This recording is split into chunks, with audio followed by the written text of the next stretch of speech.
Good morning all of you. How are you all? All are fine? Okay. In previous class we discussed question number 1 to 5 of exercise 4.3 of chapter linear equation in two variables. Today we discuss remaining questions of exercise 4.3 of this chapter. Okay. So let's get started. Question number 6 is, if the work done by a body on application of a constant force is directly proportional to the distance traveled by the body. क्या कह रहा है question में कि if the work done by a body, एक body है उसका जो वर्क डन है वो डायरेक्ट प्रोपोर्शनल है किसके, वर्क डन डायरेक्ट प्रोपोर्शनल है to the distance travel by the body. ठीक है, तो जो वर्क डन है बॉडी का वो डायरेक्ट प्रोपोर्शनल है जितना बॉडी ने ट्रेवल किया उसके, और उसके ऊपर एक फोर्स क्या है, कांस्टेंट फोर्स लगा रखा है. कैसे है वो, डायरेक्ट प्रोपोर्शनल है. तो आपने डायरेक्ट प्रोपोर्शनल और इनवर्स प्रोपोर्शनल पढ़ा था. डायरेक्ट प्रोपोर्शनल क्या होता है, अगर एक वैल्यू इंक्रीज होती है तो दूसरी भी क्या होती है, इंक्रीज होती है ना. और इनवर्स में क्या होता था, अगर एक इंक्रीज हो रही है तो दूसरी डिक्रीज होगी, एक डिक्रीज हो रही है तो दूसरी इंक्रीज होगी. अब हम यहाँ बात करें डायरेक्ट प्रोपोर्शनल की, तो देखिए सबसे पहले उसने क्या कहा है, एक तो वर्क डन बॉडी का और दूसरा distance travel by body. So let the distance travelled by body. क्या लेट कर ले भाई, डिस्टेंस को ट्रेवल कर लेट कर लेते हैं x and the work done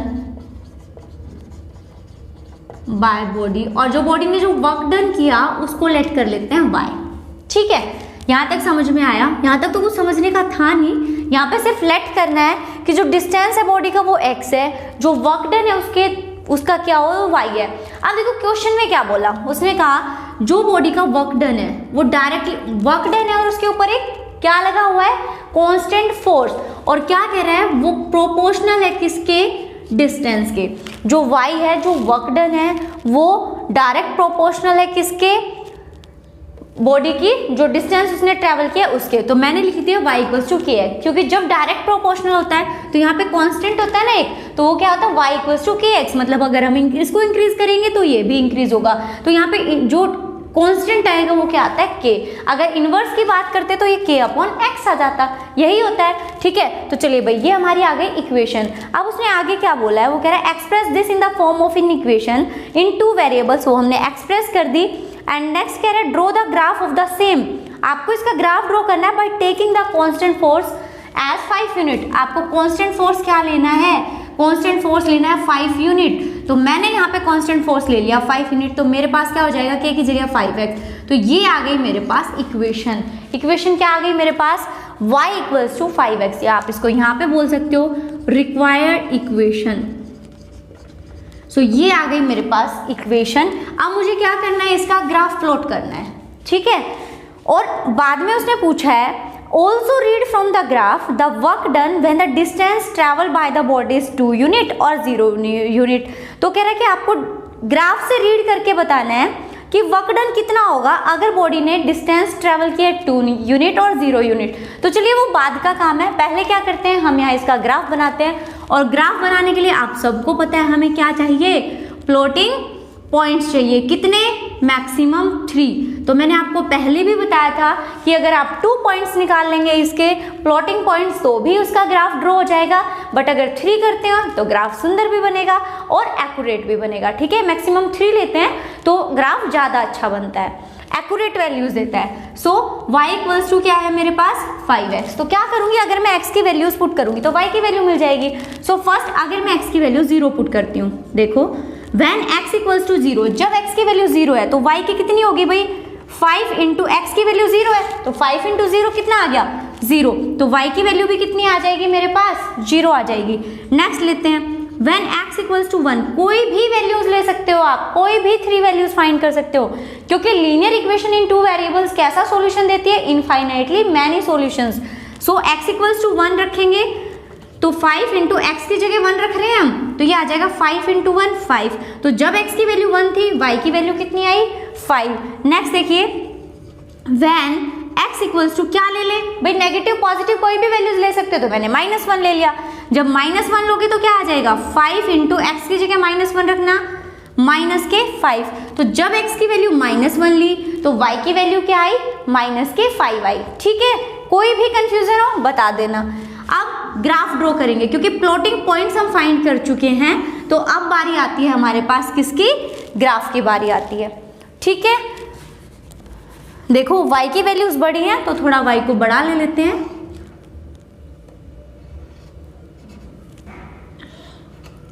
ये है मेरे पास x, ये x डैश, ये y डैश, और ये है मेरे पास ओरिजिन। नंबर्स पॉइंट करें, प्लॉट करेंगे 1 2 3 4 5 6, -1 -2 -3 -4 -5, ये है 1 2 3 4 5 6, -1 -2 -3 -4 -5 -6।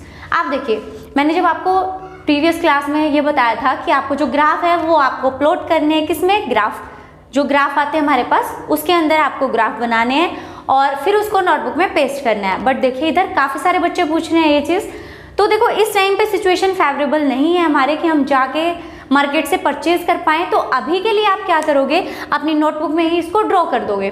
ठीक है, नोटबुक में ही ड्रॉ करोगे, बट नीट एंड क्लीन आप ड्रॉ करोगे, साथ में पेंसिल और स्केल का यूज़ करोगे। राइट, अभी आपको ग्राफ पेपर पे करने की ज़रूरत नहीं है, लेकिन जब नॉर्मली आप बनाओगे, बाद में जब बनाओगे तो आप ग्राफ का यूज़ करोगे। ठीक है, क्योंकि उस पर वैल्यूज़ क्या आती हैं, एक्यूरेट आती हैं। अभी के लिए क्योंकि कोविड के टाइम पे पॉसिबल नहीं है, बाहर सेफ नहीं है, तो आप नोटबुक यूज़ कर सकते हो। राइट, चलिए पॉइंट्स आपके पास आ चुके हैं, तो अब ग्राफ प्लॉट करना बिल्कुल ही ईजी है। चलिए फर्स्ट पॉइंट क्या है, x 0 0। x 0 0 का मतलब ये, जब x भी 0 है और y भी कितना है, 0, तो मेरे पास ये पॉइंट आया। राइट, नेक्स्ट कह रहे हैं मैंने x is 1, x कितना है 1, तो y कितना है 5, तो ये है मेरे पास x की वैल्यू, जब x है 1 तो y कितना है 5, तो एक पॉइंट ये आ गया। ठीक है भाई, हाथ से थोड़ा सा सीधा नहीं आ रहा, वो आप देख लेना क्योंकि आप स्केल यूज करोगे। तो यहाँ पे x है 1 और y है मेरे पास 5। नेक्स्ट बस बनता है x -1 एंड y -5, तो x है -1 एंड y है -5, तो एक पॉइंट मेरे पास यहाँ आया, ये आया मेरे पास पॉइंट। ठीक है, तो पॉइंट्स को एक्यूरेटली जहाँ पर भी है वहाँ प्लेस करोगे। ये है x -1 और y -5। चलिए मीट कराते हैं इसको, थोड़ा ज़्यादा लंबा डिस्टेंस है तो ग्राफ अगर थोड़ा सा एक्यूरेट ना बने, बन ही नहीं रहा भाई ये तो। ठीक है, देखिए आप जब स्केल को यूज़ करते हो तो ग्राफ बिल्कुल सही बनता है, और मैं क्योंकि हाथ से कर रही हूँ तो थोड़ा सा डिस्टेंस आएगा, डिफरेंस तो थोड़ा आएगा, है ना। ये देखिए, चलो हो गया। ठीक है, तो भाई क्या आएगी, एक जो सॉल्यूशन आएगा वो क्या आएगा, एक स्ट्रेट लाइन। क्यों, क्योंकि लीनियर इक्वेशन इन 2 वेरिएबल्स है और ये हम सबको पता है कि उसका ग्राफ कैसा होता है, एक स्ट्रेट लाइन आता है। ठीक है, तो ये यहाँ पर इक्वेशन भी लिखोगे आप। इक्वेशन कौन सी है ये, y इक्वल्स टू 5x का हमने क्या ड्रॉ किया है, ग्राफ। चलिए अब बात करते हैं इसका पार्ट जो हमसे पूछा गया था कि what is the work done when the distance travel by the body is 2 unit, कि जब बॉडी 2 यूनिट अगर डिस्टेंस जब डिस्टेंस ट्रेवल कर रही है 2 यूनिट, तो उसका जो वर्क डन होगा वो देखो, जब डिस्टेंस है 2 तो भाई इसका वर्क डन कितना होगा। देखिए अगर मैं इस 2 को आगे बढ़ा दूं तो ये जाके कहीं ऐसे मिलेगा, ये ऐसे लाइन है, और ये जाके यहाँ कहीं मिलेगा। अब इसकी वैल्यू, इस पॉइंट की वैल्यू बतानी है आपको। इस पॉइंट की वैल्यू क्या होगी भाई, जब हम इसको इंक्रीज करेंगे तो ये 7 है, ये 8 है, ये 9 है, ये 10 है। ठीक है, तो कहीं यहाँ मिल रहा है। अब क्योंकि मैं हाथ से ड्रॉ कर रही हूँ तो वैल्यूज़ कितनी आएगी वो देखिए, यहाँ पे थोड़ा सा गैप कर देते हैं और ये आ जाएगी मेरे पास 7 8 9 10। तो ये जब वैल्यूज़ मैं यहाँ पर इसको मीट करूँगी तो ये किसका ग्राफ आएगा, 10 का। जब x 2 है यानी जब डिस्टेंस ट्रैवल किया बॉडी ने 2, तो उसका जो वर्क डन होगा वो कितना आएगा, 10 आ जाएगा। तो ये आ जाएगा 2 एंड 10। कैसे, देखिए y जब x 2 है सो 5 × 2 10, ये चेक करने के लिए है, वैसे आपको ग्राफ से रीड करना था। तो जब आप स्केल से ग्राफ बनाओगे बिल्कुल एक्यूरेट बनेगा, तो आपको यहाँ पे वैल्यू बिल्कुल एक्यूरेट मिलेगी, ठीक है। तो जब 2 को आप आगे बढ़ाओगे तो वो इस पॉइंट को, इस लाइन को, जो आपका जो सॉल्यूशन आया उस लाइन को कहाँ पर कट कर रहा है, वो वहाँ पर 10 पे कट करेगा, ठीक है। ओके, नेक्स्ट पार्ट देखिए, जब डिस्टेंस ट्रेवल किया 0, भाई ये 0 है, अब 0 को इससे मिलाना, ये तो यहीं पे मिल गई। तो जब 0 पॉइंट हम पहले भी निकाल चुके हैं कि अगर वर्क डन अगर डिस्टेंस ट्रेवल किया बॉडी ने 0, तो वर्क डन भी कितना आएगा, 0 ही आएगा, ठीक है। तो ये था आपका क्वेश्चन नंबर 6। अब बात करते हैं क्वेश्चन नंबर 7 की। क्वेश्चन नंबर 7 क्या है, फटाफट से रीड कीजिए और अपनी नोटबुक और पेन हमेशा साथ लेके बैठोगे विद बुक, राइट। चलिए बात करते हैं क्वेश्चन नंबर 7 की। क्या है क्वेश्चन नंबर 7? क्वेश्चन नंबर 7 है मेरे पास, Yamini and Fatima, 2 student of class 9th of school, together contribute ₹100 towards the prime minister relief fund to help the earthquake victims. तो 2 स्टूडेंट है क्लास 9th की, कौन कौन, Yamini and Fatima. Question number 7, let Yamini and Fatima contributes rupees X and rupees Y respectively. देखिए भाई question को ध्यान से देखिए, मैं क्या कह रही हूँ कि जो 2 गर्ल्स हैं 9th क्लास की, यामिनी एंड फातिमा, दोनों ने कंट्रीब्यूट किया है कितना, X एंड Y रिस्पेक्टिवली। मतलब क्या हुआ, यामिनी का कितना है X और फातिमा का कितना है Y, दोनों ने कंट्रीब्यूट किया है किसमें, respectively, contribute this respectively in prime minister relief fund. मैंने शॉर्ट में लिख दिया भाई, समझ जाना, आप इसको पूरा लिख लेना।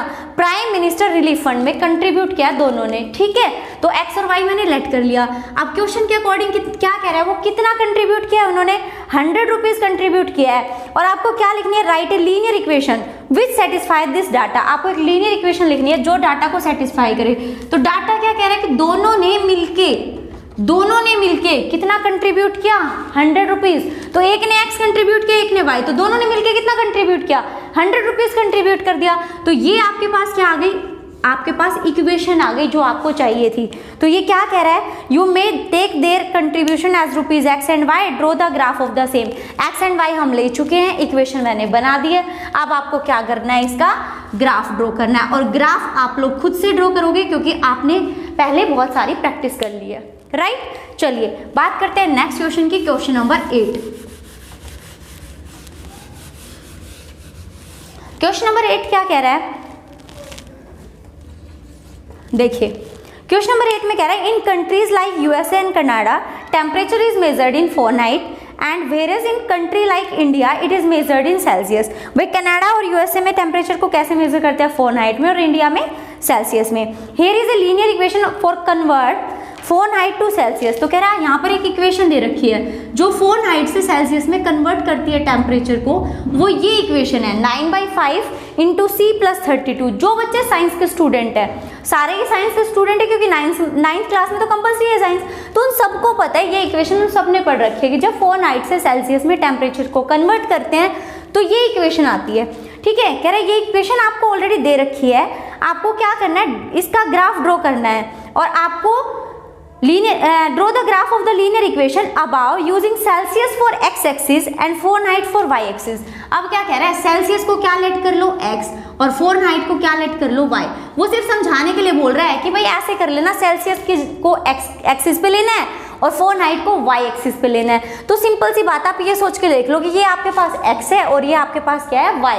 एक्चुअल में नहीं है, वो सिर्फ ये कह रहा है कि सेल्सियस को x एक्सिस के ऊपर ड्रॉ करना है और इसको y एक्सिस पे। बट आप ऐसे लेट तो कर सकते हो, माइंड में तो आप कर सकते हो ना, क्यों, क्योंकि अब तक जो आपने क्वेश्चन सोल्व किए हैं उसमें x और y को ही आपने देखा है ज़्यादातर वेरिएबल्स को, तो वो अगर आपके माइंड में चलता रहेगा तो वो ज़्यादा इजीली क्वेश्चन को सोल्व करेगा, राइट। क्योंकि हम एक हैबिचुअल हो चुके हैं उस चीज़ के, और जो चीज़ें बार बार दिखती हैं वो चीज़ें जल्दी समझ में आती हैं, राइट। चलिए भाई, सबसे पहले इसका क्या ग्राफ करना है, हमें ड्रॉ ग्राफ करना है। तो उसके लिए क्या करेंगे, हमें प्लॉटिंग पॉइंट्स चाहिए और प्लॉटिंग पॉइंट्स कितने होने चाहिए, 3। तो ये हो गया x y। सबसे पहले देखो हमें वो वैल्यूज लेनी है जो कि इस नंबर को क्या करे, कंप्लीटली, मतलब एक कंप्लीट नंबर दे। क्योंकि फ्रैक्शन में नंबर, अगर मैं यहाँ पे कोई भी वैल्यू जैसे 1 लिखा तो 9/5 आएगा, तो मुझे वैल्यूज फ्रैक्शन में मिलेंगी और उसका जब ग्राफ प्लॉट करेंगे तो वो ज़्यादा उसमें थोड़ी ज़्यादा मेहनत लगेगी और गलती भी होने के चांसेस है। तो क्या करेंगे, क्योंकि वैल्यूज़ लेना हमारे हाथ में है, राइट, तो वो हम पे डिपेंड करता है कि हम वैल्यूज़ कैसी ले। तो अगर मैं c को कहीं 5 का मल्टीप्लाई लूँ तो ज़्यादा इजी रहेगा, क्योंकि नंबर वहाँ पे क्या बनेगा, कंप्लीट। तो देखें यहाँ when c is 5, मैंने c को क्या ले लिया, 5 ले लिया, क्योंकि इसका मल्टीपल लूंगी तो मेरे लिए ज़्यादा इजी होगा। क्यों होगा, जब सोल्व करेंगे तो आप देखोगे कि हाँ रियल में ऐसा करेंगे तो सही है। अब मैंने c को लिया 5, तो ये आएगा 9/5 इंटू c है मेरे पास 5 प्लस 32, 5 से 5 कैंसिल, 9 प्लस 32 कितना हो गया, 41। सो जब c 5 डिग्री था, जब c 5 है मेरे पास, तो f आ गया मेरे पास 41। अब देखो मैंने क्या गलती की, यहाँ पे x और y लिख दिया, क्यों, क्योंकि बार बार वही लिख रहे हैं, ये c है और ये f है, ये सेल्सियस की वैल्यू है, ये फ़ारेनहाइट की वैल्यू है, राइट। चलिए नेक्स्ट लेते हैं, when c is 10, जब c कितना है 10, जब c को 10 लिया तो मेरे पास आया 9/5 इंटू c की जगह 10 लिखा प्लस 32, 5 2 10, सो 9 2 18 प्लस 32। कैलकुलेशन आप सबको आती है, तो देखिए क्या आएगा, 18 प्लस 32 हो जाएगा मेरे पास 50, है ना, 8 और 2 10, 3 1 4 50। तो जब c 10 है तो y की f की वैल्यू कितनी आई, 50। नेक्स्ट देखिए कुछ भी ले सकते हैं, तो मैंने यहाँ पे ले लिया एक नेगेटिव वैल्यू ले ली, c की वैल्यू ले ली -40। चलिए भाई पुट कीजिए, आपकी चॉइस है, आप कुछ भी ले सकते हो। तो c की वैल्यू लिखी मैंने यहाँ पे -40 प्लस 32, तो ये हो जाएगा 5 8 जा 40 यानी -72 प्लस 32, तो ये भी आ गया -42, सॉरी 40। तो जब c मैंने -40 लिया तो f भी मेरे पास कितना आया, 40, यानी जब सेल्सियस 40 लिया तो फ़ारेनहाइट पे कितना आया, -40। अब मुझे क्या करना है, मुझे ग्राफ ड्रॉ करना है, राइट। चलिए भाई ग्राफ ड्रॉ करते हैं फटाफट से।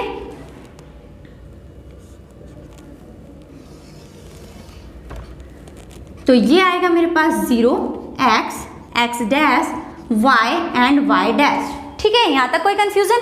आप देखिए अब मेरे पास ये वैल्यूज है, अगर मैं 1 2 जैसे अब तक लेती आ रही थी तो वैसे लूंगी तो ग्राफ तो पता नहीं कहाँ जाएगा, मेरे तो बोर्ड पे भी नहीं आएगा, राइट। तो इसलिए आपको मैं ये बोल रही हूँ, क्योंकि ग्राफ में करोगे तब भी यही प्रॉब्लम आपके साथ भी आएगी, आपकी नोटबुक से बाहर लाइन जाएगी, नोटबुक में बनाओगे तो। अब आपको स्केल को ध्यान से देखना है, यहाँ पे देखो 5 10 50 ऐसे है, अगर मैं 5 5 का गैप लूंगी तो भी काफी लंबा हो जाएगा, तो मैं सारे सब में स्केल जो लूंगी वो 10 का ले लूंगी। तो क्या होगा, देखो नंबर्स के बीच में गैप 10 का आ जाएगा, 10 20 30 40 50, और इजीली वो आप ग्राफ ड्रॉ कर सकते हो, राइट। सो ये आ गया मेरे पास -10 -20 -30 -40 एंड -50। चलिए y लेते हैं 10 20 30 40 50 60 70, और नेगेटिव लेते हैं -10 -20 -30 -40 -50। एक चीज का ध्यान रखना भाई, स्केल यूज करोगे तो वैल्यूज एक्यूरेट आएंगी, ठीक है। चलिए पॉइंट्स को प्लॉट करते हैं, क्योंकि पॉइंट्स हमारे पास ऑलरेडी है। तो जब c 5 है, 5 कहाँ होगा, यहाँ होगा ना, 0 और 10 के बीच में होगा। जब c 5 है तो f कितना है, 41। अब यहाँ से देखो 10 लाइन आनी चाहिए ना बीच में, तो आप फर्स्ट लाइन को ही ले लो, तो ये 41 आएगा। तो कह रहे जब ये कितना है, 5 है, तो f की वैल्यू यानी फ़ारेनहाइट कितना है, 41। तो आपके पास ये वैल्यूज आ गई कि जब ये 5 है, सेल्सियस 5 है, तो ये कितना है, 41 है, ठीक है, ये 5 ये 41। ओके, सेकंड पॉइंट देखिए, जब c 10 है तो f 50 है, तो ये तो है 50 और ये है कितना मेरे पास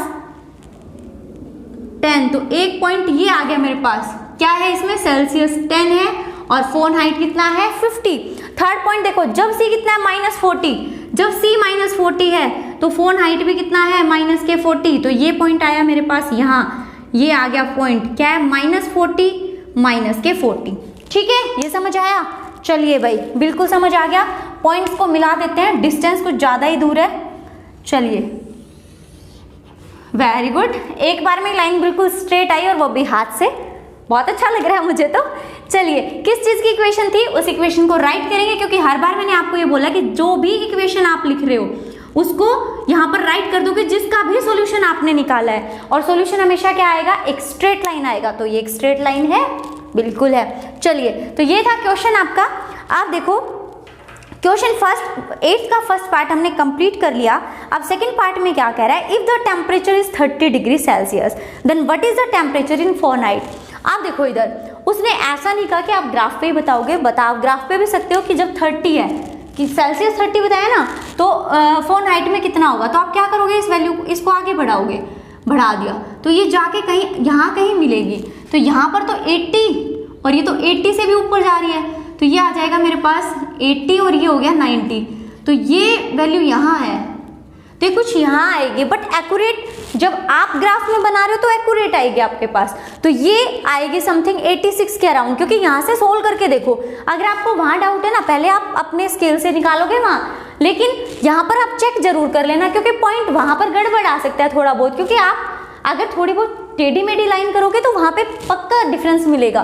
तो अब यहाँ पे देखो सेल्सियस कितना बताया उसने 30, तो फोन हाइट कितना होना चाहिए 5 6 जा, तो ये हो गया मेरे पास 54 प्लस 32, तो कितना आ गया 86 आ गया, तो फोन हाइट कितना आएगा 86 डिग्री, तो ये यहाँ पे आएगा 86, यानी जब सेल्सियस 30 है तो ये आएगा 86। ठीक है, नेक्स्ट देखिए भाई, आप कह रहे हैं if the temperature is 95 degree Fahrenheit, कि जब टेम्परेचर 95 डिग्री फॉरेनहाइट है तो सेल्सियस कितना होगा। टेम्परेचर 95 डिग्री फॉरेनहाइट है तो सेल्सियस कितना होगा 9/5 C + 32। अब इसका आंसर आप मुझे कमेंट करके बताओगे कि सेल्सियस कितना आएगा। क्या करना है, सोल्व ही तो करना है, सिर्फ C की वैल्यू निकालनी है, और वो तो आप 9th क्लास में हो तो इजीली आप फाइंड कर सकते हो। तो फाइंड करके मुझे कमेंट करके जरूर बताओगे कि इसका आंसर कितना आया। ठीक है, चलिए नेक्स्ट पार्ट की बात करते हैं। सॉरी, ग्राफ ड्रॉ कर दिया, अगर कहीं यूज होगा तो यूज तो होगा ही वैसे, बट अभी चलिए देखते हैं वैसे ही।